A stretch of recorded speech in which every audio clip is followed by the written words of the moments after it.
I'm here with Helena, and she is the owner and CEO of Harlowe, a company dedicated to doing light fixtures and accessories for our industry. I'm here to talk about the past, present, and future, about mentoring and inspiration, all in Focus Check 108. This is Focus Check, the weekly CineTech podcast. Helena, how are you? I'm good. Nice to see you again, Johnny. Nice to see you again. And I know that you're all over the place, and I'm very thankful for the time that you're giving us. Where am I catching you now? I'm in Shanghai, and I just back from Copenhagen or Frankfurt. I spent a week in Europe, which is fantastic, but it's always been good to back to the team. Amazing. So today I'm really interested to know more about your company, but I think I want to know even more about how you came to this point in life. Because for many, you are a mentor, you are an inspiration with what you do, and I'm personally very interested to hear about the way that you did to where you are now. But let's start talking about Harlowe, because that's your company. If you can describe a little bit what you do, and then I will take our audience backward and hear more how you came to this point. So, good. Yeah. As everyone know that we come from Harlowe, but Harlowe is just a part of my business. We founded Harlowe as a brand back to 2022. It was like a 4 years history, new brand. Harlowe is a very interesting brand because this is definitely not a new category, not a new industry. There's a lot of great things already in this industry. But what brings us to do Harlowe very different from everyone in this market, because we believe besides of the specification, the feature, everything, which is a lot of people very good at in this industry, we believe there's another thing also very important, maybe matters even more important in the future after AI, after robot, is the human being's feeling. The feeling how we touch a gear, the feeling how we use a gear every day, and the feeling how we hold them in the hand, use that every day. So how to have a gear not only just service us as a specification, as a function, but also made us to really enjoy every touch, every movement we are having them. So that's the inspiration, or that's the motivation how I found Harlowe. But more than Harlowe, I'd like to introduce, because Harlowe is a new brand, it's a very young, but behind Harlowe is a company called AEC Lighting Solutions. And AEC Lighting Solutions is a company with 26 years history. We are in this location in Shanghai in the past 26 years. And I joined this company 18 years ago. Same year, same age as my son. My son just turned to be 18 yesterday. Okay, so it's a very special moment for me. Yeah, thank you. I am an engineer, electrical and mechanical engineer, and I worked in Black & Decker, which is everyone know in the United States, and I also worked at Bosch, all the power tools. So I used to in charge of engineering, supply chain, quality, everything. And later on, when I met the founder, who is American, and he invited me to join this company, and he wanted me to do something different. So I joined this company 18 years ago. In the past 18 years, we made a lot of innovation. We actually decided or defined an industry, which is we call multiple portable lighting solutions for industrial application, for mechanics, and we only focus on premium lighting solutions. So in the past 18 years, including Harlowe, we only focus on premium lighting solutions and portable lighting solutions. And that also be part of the DNA of Harlowe, that we focus on the movement. We focus on people always move, just like you, Johnny. You are here in United States, but you were NAB last week, and you were maybe in Japan, 2 weeks ago. So you bring all your gear with you, and you live with the gears, and you live on the travel. So how to make those things so easy for you? You don't need to bring all different kind of stuff, but you also want to have very high quality of no matter what kind of shooting. So Harlowe is a new brand for servicing for premium user, focus on the experiencing, focus on portables, focus on location shooting. And behind AEC is a 20 years history, focus on engineering, premium, quality. That is a very interesting DNA extended there. Okay, so that's a lot of information, and let's try to break it down to chunks that can be digested a bit easier. So you started your journey with this company 18 years ago, but it's not that you woke up one morning and said, I want to create lights for the cinema industry. What was before? Did you study? And because your equipment is really beautifully made. I mean, I have to say with the quality, but also the design. Where is this coming from? So please just take us back 20 years ago about you woke up in the morning and then what? Or maybe 40 years ago, right? 40 years ago. Yeah, when I was a child, when I like a 5 years old, 6 years old, without any, education background, I fall in love the first moment when I saw someone is doing some painting and drawing. I live in a countryside and I grew up with a farmer and workers background. So I'm actually come from the ground. And I just knew when I was 5 years old that I love art and I love those kind of beautiful things. But I never dared to ask my parents that to give me those kind of education and then make me an artist because it's too luxurious at that moment if you know the history of Chinese history in the past 40 years. So I just try to do the self-teaching or self-learning in the past, maybe from my 5 years old till my 25 years old. I never give up. So that's part of my personality is I don't like give up. If I love this something, even I don't have enough resource to do that in my life, I never give up. I use my limited resource to keep that and then keep learning that and then do the self-learning, all the things, and then make sure it is part of my life. So this is one thing I obviously know that I love beautiful things. I love art. But in the later of my life, my parents, my dad suggested me to choose mechanical and electrical engineering because practically, it's easier to get a job at that time in China. And he never thought about, it's not something for girls, which is, I love it. I'm the only child, which is, I'm part of the first generation of the single child policy in China. But to my parents, they never thought about what cannot be done by a female or by a girl, which is I really appreciate later on in my life when I see a lot of women has a lot of restrictions or limitations, not set by the society, but set by their minds. So I had a lovely family that never gave me that kind of limitation. So I engineered in the university and got my bachelor degree there. And I joined Black & Decker as a project engineer. And I joined Bosch as a project leader before I met the founder of this company. But I always keep those kind of happiness of like a painting and drawing and collecting those kind of beautiful art piece and camera. I also self-learned shooting the camera by camera in my 15 years old.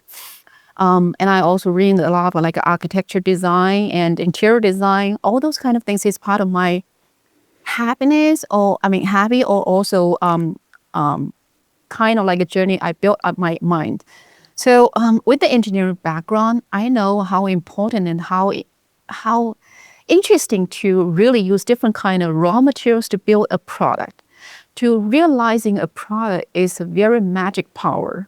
Later on, I realized. But with my mindset of all those kind of self-learning on art, on beautiful things, on literature, on architecture design, also helped me to bring those things into my business. Especially after I took this company, after 10 years, increased 10 times of our revenue in 10 years from 2009 to 2019.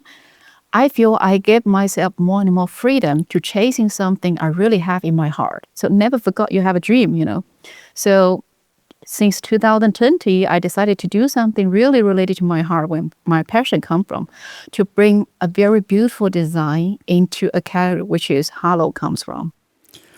I know many or a few Chinese women who are actually leading companies in China, and those are international companies who are related to our industry.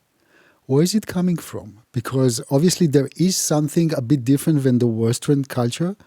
I know at least 5 ladies from China leading companies. Some of them are actually might be your competitors or friends, depends how you look at this. But where is the passion coming from? I mean, is that normal in China? I would say thanks for the education system. Since my generation, we had a chance to be fairly into the education system free of charge, kind of free of charge for at least 9 years. And thanks for, I would say like this way, single child policy cannot be a very perfect policy. But to my generation, when you have very limited resource, if my family have 2 kids or have another boy, I might cannot get all the funds from my parents to supporting me finish my education. So I would say thanks for the free of charge education and thanks for the only child policy. As a girl, we had a chance to be in the university and being educated. And education is the key because it's not about a bachelor degree or what, it's about the access to knowledge. So when you have the access to knowledge, and then when I got my degree in the university, I had a chance to join a Fortune 500 company. And I had the chance to be really in a globalization world, to really have the chance to get out of China to see the world. And because, we need to have a good job. So the engineering background also gave me more freedom to make a choice where I can go and what I can do. So I would say the history and the environment build up where we are now. So referring to those females you mentioned there, I think most of them should have a similar background as I did because we had a chance to be educated. And then we had a chance to be in the career world. And then we had a chance to lead the company. How is it for you to navigate a lighting company in an environment which is actually dominated by men? Do you feel some struggle, or people accept you the way you are? How is it for you? Sometimes I think human beings tend to be restricted by themselves or be limited by themselves. To be said in that way is I grew up in a countryside farmer's family, and my dad has several, cousins, and they all have boys as their children. So I have a lot of, boy cousins like that way. And I grew up with all the boys surrounding me. So I was treated like a boy. And I never realized, is there any difference between man and woman? I didn't realize that. So when I finished my engineering and I joined those kind of company, power tools company, doing the job as men did, I never had a moment think about whether I should feel different as a woman. So sometimes if you didn't see the difference, and if you didn't see the weakness, it might just not exist. I don't know. I mean, I don't know whether there's any restriction, but I just never feel that, and I never think about that, and I never think about a disadvantage. What I feel is I see advantages as a female in a male-dominated industry because I always say, less road people there means more opportunity. So when any industry be dominated by a gender, no matter which gender, man or woman, another gender can make a difference. I want to concentrate and move a little bit forward and concentrate on the design of your products. I have to say that within our industry, if I look at different lighting fixtures, many of them are very similar, almost like copy-paste. So I think inspiration is really missing. But when I look at your products, they look different. They feel different. Where is your inspiration when you design those products are coming from? First is I like to be different. I never want to do something like someone else doing. So it happens before Harlowe on Worklight and also happens on Harlowe and also happens for any future thing I'm going to do because I'm also going to do a lot of other new things. So be different is definitely a tag I put on myself. And I think everyone wants to be differentiated. It's only, it's only a consequence as a result of the Chinese manufacturer when they do globalization, when they do competition. People feel safe to do things same way because there's no risk. But I always been people describe me as a brave person, So I'm pretty brave and I always challenge myself and I always want to make sure there's something I come out differentiate from all the others. And the second thing is from business point of view, it's not only about personality, it's also about business.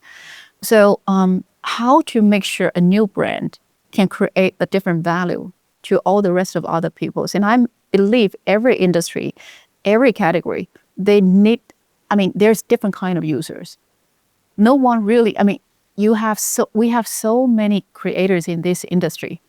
And you cannot believe all of them like the same design. Everyone like different design, just like cameras. You have all different kind of camera, right? None is better than others, maybe.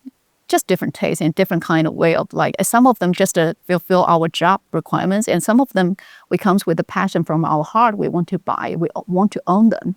So I believe any industry, they have something called people has a passion, want them. So I want to do something is, I don't want people just to buy that because they need us. I want people to buy that because they want us and enjoy that. That's the biggest motivation when I do anything in my position.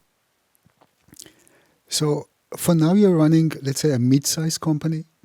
And when it comes to competition, what is your secret weapon to combat those really big companies? And, there are some dominant companies in our industry. They have a lot of fans. They have followers. The social media is really blooming. How do you combat? Or maybe you don't want to combat. Maybe, as you said, you just want to be different. I like what you're saying there. I don't want to compete and I don't want to really, fight each other. I think, any industry should be big enough to accommodate different kind of players and to service people or service user in different kind of level. So, let's say like a fashion or clothing industry, you have this kind of price level, this kind of design, you have this kind of, you have totally different kind of thing. Why cannot be on gears? Okay, this is first. And second thing is, for sure, we need to make sure we don't come out something that can be killed by our existing market players very fast. So you need to really understand, it's not only as a company owner, but also as any individual person, that what I really good at and what I cannot compete with anyone else. So in such an industry, I would say, to make a very just a customized product, focus on function, focus on big powers, all the existing brands, they are doing a fantastic job. Why they need a new brand like a Harlowe? Why we need to create something which is not necessarily needed by the user? So to understand what we good at is, we good at to make good things in a way that make people enjoy they're using on that, and also make things look elegant, make things look very good looking, and make people, really want to hold them, want them in each detail. Even just, for example, today I received a guest, and they come from our same industry. They bought all our products, and they are manufactured, and they disassembled everything. Because as a manufacturer, they know how difficult to just make that silver painting on our products. They know how difficult. After disassemble everything, they don't think they want to do that because it's just too complicated to, even someone want to copy what we're doing. By doing the quality as we are doing, they won't be more competitive than us because we also manufacture. So I think it is a very simple two answer to you is, first is, any industry, especially this industry, is big enough to accommodate different kind of solution. And second thing is, we always try to make sure we focus on what we are good at and not step into other people's river. Helena, take me a little bit behind the scenes, because I know that you really love juggling with different ideas and also implementing them, bringing them to the market. So take me through the process. So who is coming up with ideas? It's you? Is it you? Or it's users who are approaching you from the beginning until the end? There's no single source or single flow. So it's a kind of mix. Any industry, what I love is, most of my customers or my users is they are very creative and they love to contribute ideas. So my first idea to jump into this industry is because I'm working with United States studio who is shooting a video for my brand in work-life business. And then he showed me everything in the studio and then complained about how inconvenience of bring those things with him. And I also saw when he flew down to Shanghai and tried to shoot an interview for me. And just for a 1 hour interview, he spent 2 hours to set up those kind of gears. And always been nervous watching on the monitor, watching on the battery, and then set up the lights and the lights with him. On the carry-on luggage, it's not bright enough. So he's very unsatisfied to the quality because we all know how important the lighting set up to the quality of the video. So by observing all those kind of problems, I feel sorry for those people because people like you, like those people, you're very creative. and you have a very good taste and you love art and you understand art and you can make very good content. And just like that interview, the key point for him is should focus on me. Focus on the interview content, how to initiate the topic with me, how to make sure the conversation is a high quality, right? But if you need to worry about the lighting, the gear, the battery, everything, how can you make a very high quality interview? It's difficult. So by observing the pain points there, and also by observing, find those kind of things, and then we come up with some solution, and then we send those kind of ideas in prototype to the user, and then they will give us the feedback. And they might give me 200 different kind of ideas, and we need to absorb and figure out what is necessary, what is in reality can be proceeded. So that's the initial how we come out Harlowe, the first generation. And then during the process in the past 4 years, we sometimes got some ideas from the trade shows by talking to people like you. And we also sometimes have the user leave the message to us on the website. And also some people wrote an email to me. And also some people, attend our events offline and talk to me. And also when we got some ideas, we also try to approach them and then try to talk to them, try to interview them.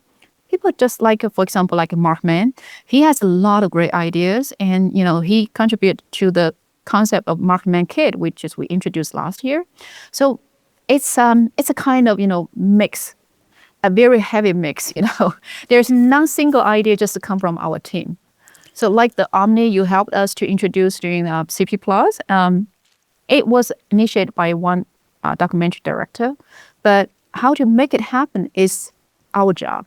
But when we make something, we also need those people give us the feedback and our comments and then adjust from there or modify from there. So it's really a very, very, intensive interaction to make a great product happen in this category or in any category. Just to satisfy my own curiosity, is it a kind of a win-win situation between you and the people who give you ideas, or it's basically taking ideas and then implementing them, and that's it? What is your business model? It has to be a win-win situation. Some of the users, they just leave some of the complaints, and then we can turn the complaints to be a solution. In that way, we just satisfy the customer with a good solution. But some customer or some ambassadors, they came to us with the ideas, and then we can have different kind of solutions to work out with them as a cooperation relationship or partner relationship. So we are open to any kind of cooperation, and we always want to, rewards back of those kind of ideas who contribute to our business. As far as you are concerned, because an idea is just an idea. When it comes to patenting or protecting your idea, what is your view? I mean, because I hear different opinions about this. Some say, hey, don't waste your money and time on patenting things. Others will say it's very important. What is your take on it? I would say like this way. I like Elon Musk said, patent is something to protect the past. If you move fast enough, you don't have to have a patent. So this is a very, very aggressive way. As a manufacturer, sometimes you cannot be as smart as him, so you have to do some patents, but not everything. I would say, have some patent protection is necessary, but patent cannot protect you everything. So working in a healthy industry and then create a healthy, we say, circle, and then working with the right customer, for example, our end user, they love us. And they won't switch to someone else only because they copied our design and only because they took our idea to a cheaper solution. I haven't had that kind of customer that much because it's not only just ideas, but also how to proceed them from engineering and also the continuous quality guarantee. Anyone who worked with Harlowe for more than several months by using our gears, they will understand we not only just make them look good, we are definitely putting a huge efforts behind on the quality. The quality is not just the day when you receive that, but how many, for example, 2 years after you use on that, you still can feel the quality. You still can appreciate the quality because in the end, you get all the payback of the investment on Harlowe. And that's also answers all the, in the market, many people at the beginning, they will claim Harlowe looks like much more expensive than others, but we are manufacturer. We are one step only. So it means if our price is higher than others, definitely, I'm not stupid, so I definitely put all those kind of money into our product quality and details.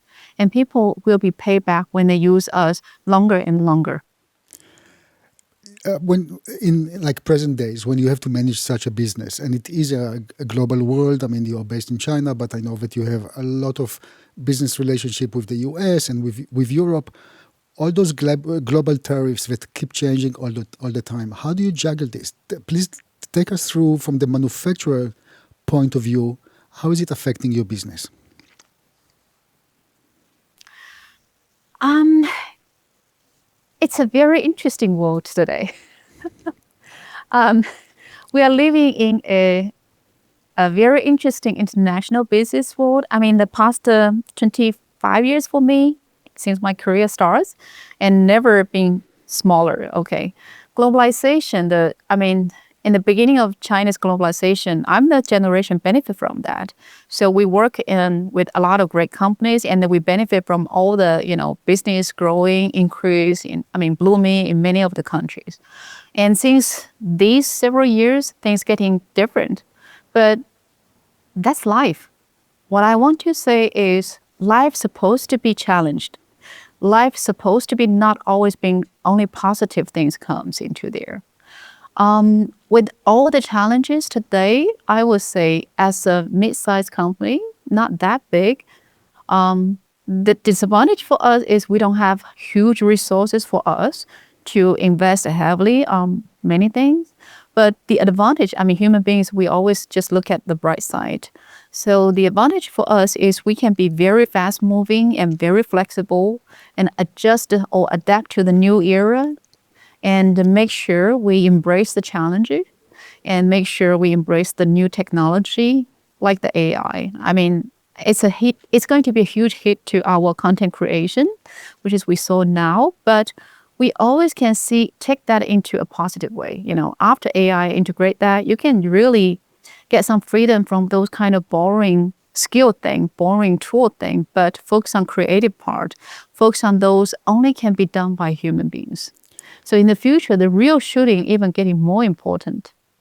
So you just mentioned the word future. If we will meet again, let's say, and talk in 3 years' time, what do you think our industry will be then? Do you think there will actually more people to do content, or AI will take over? What is your take on it?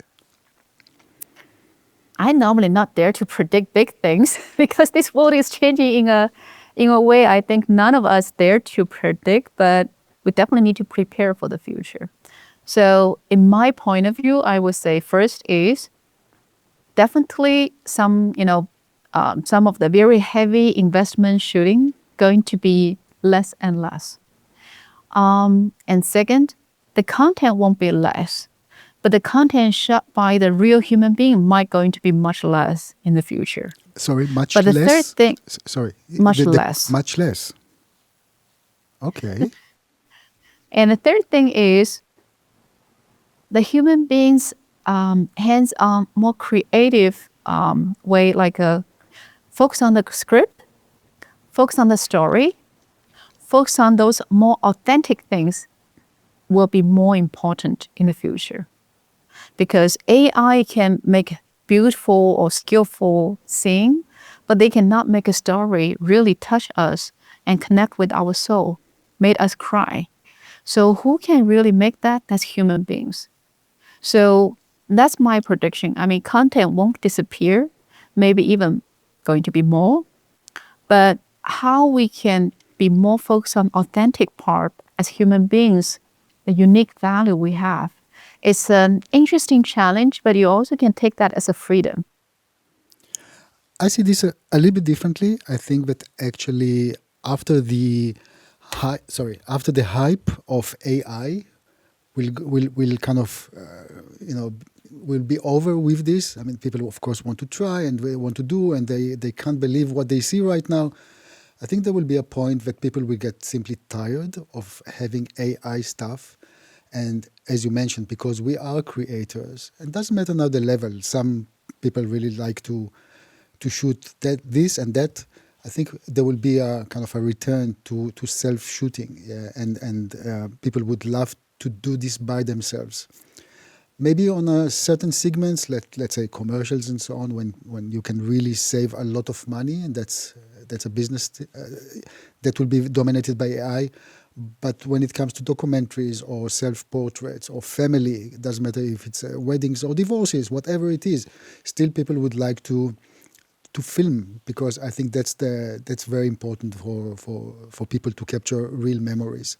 So in this regards, I maybe don't share the same opinion as you that there will be less content. I think there will be even more content which is self-produced. But it's interesting to say to hear what you think about more freedom when you talk about creating, let's say, like writing stuff. Not everybody is here to write. You know what I mean? Like people have different level of creativity and inspiration.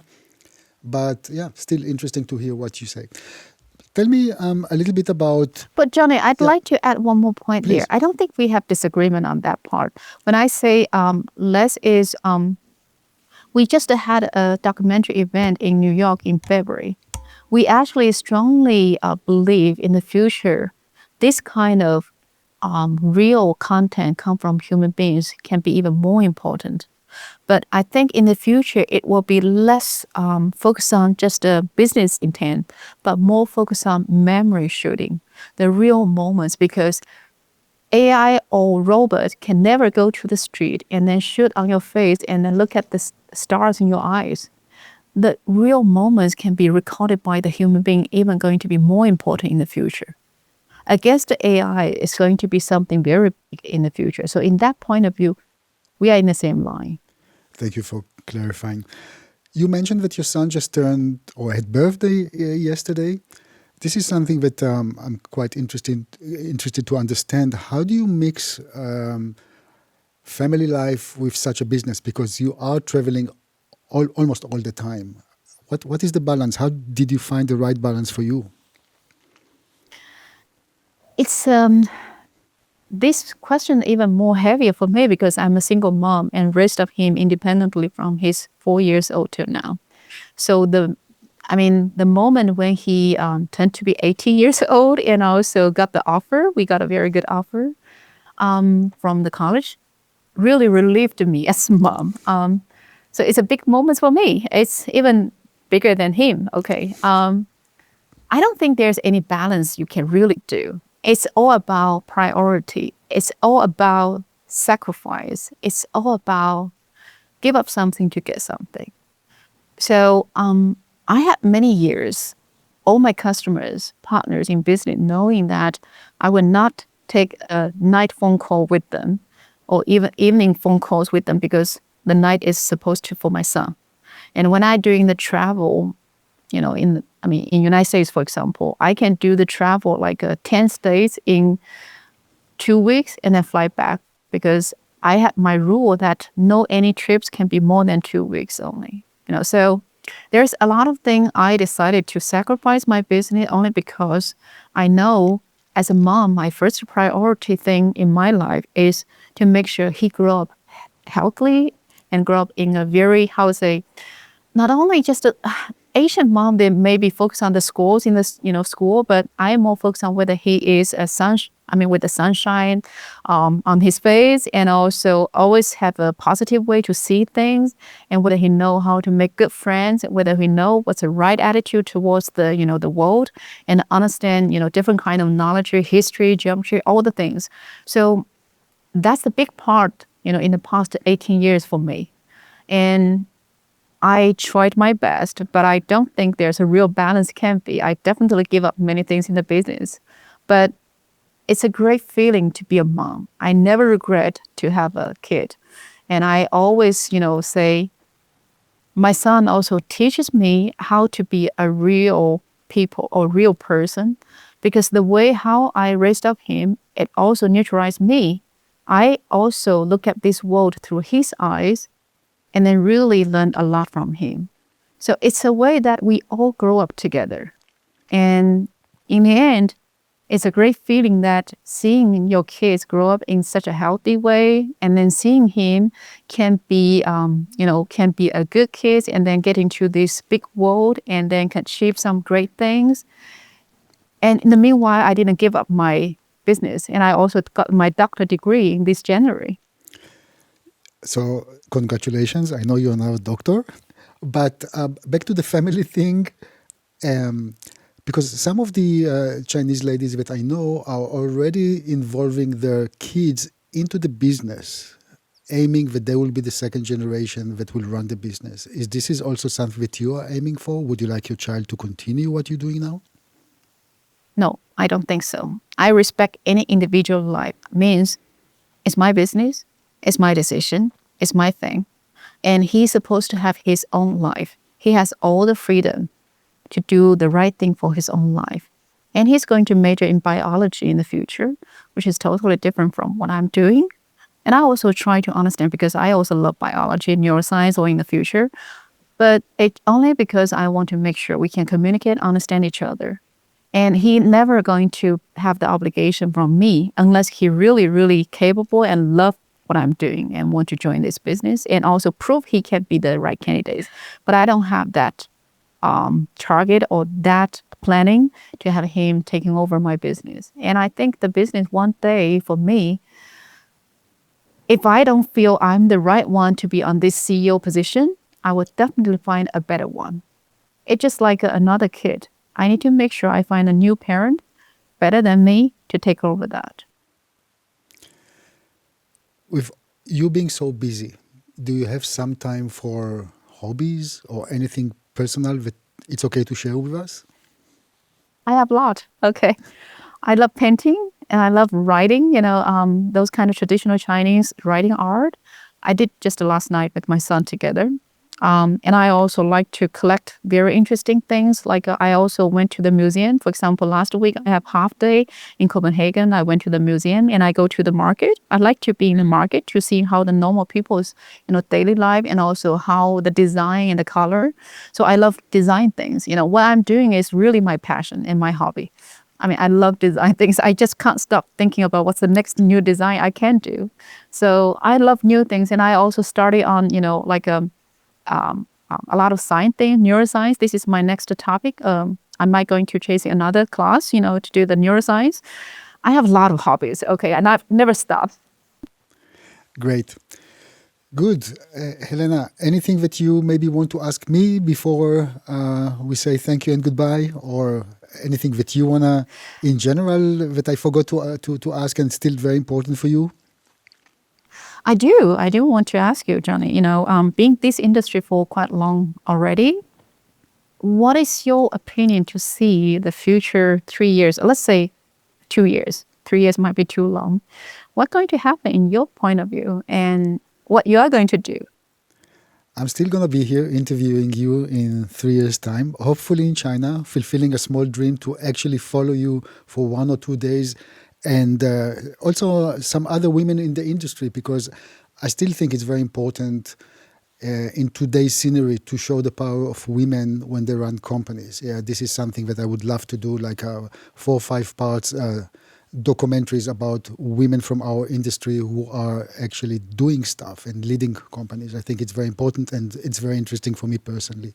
I'm actually quite positive. I think maybe the higher market will change in so many ways, but when it comes to the lower end and the like the mid tier, that's where the business will be.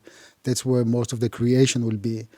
I don't think that people will stop consuming videos. I don't think that they will stop doing videos. And again, AI, we should be aware of this. We should be aware or know how to use it. But this is not something that we should like kind of give up already and say AI is here to win, and not at all. So I think as pretty much like you, as long as you have the passion and as long as that you love what you do, the simple thing is simply to do it. Yeah, and that's also what drives us here at CineD. Together, our team and my business partner, we like to go out. We love to shoot. We love to compare stuff. We really like the opportunity, and we are very thankful for where we are in the industry.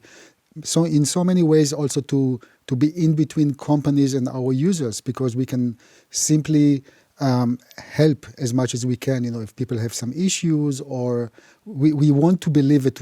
There is a reason why we are here, and that's not only as a media.